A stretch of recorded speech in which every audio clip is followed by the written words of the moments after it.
Richard Brayshaw.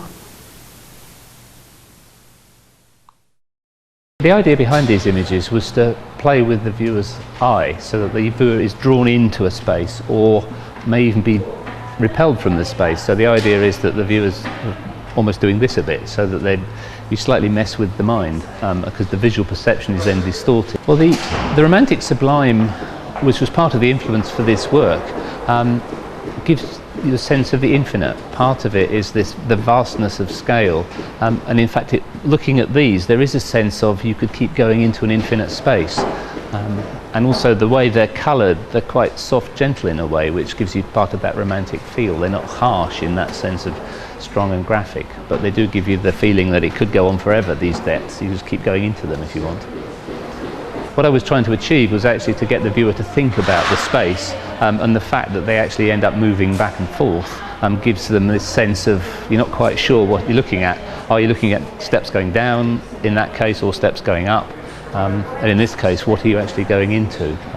So yes, the idea was to actually play with the viewer a bit, and the beauty of these is, the reason I like them is because you mess with their mind, it changes their perception of reality.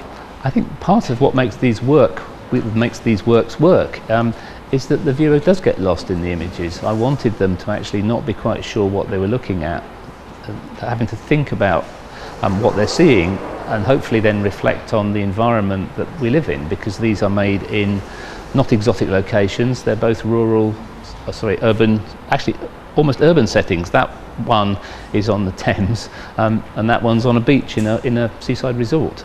So I wanted people to get lost in a sense, but get lost in a fairly familiar environment, because that adds to the confusion in the mind about what am I looking at, what am I seeing, and hopefully gets people to think about the environment that they're in.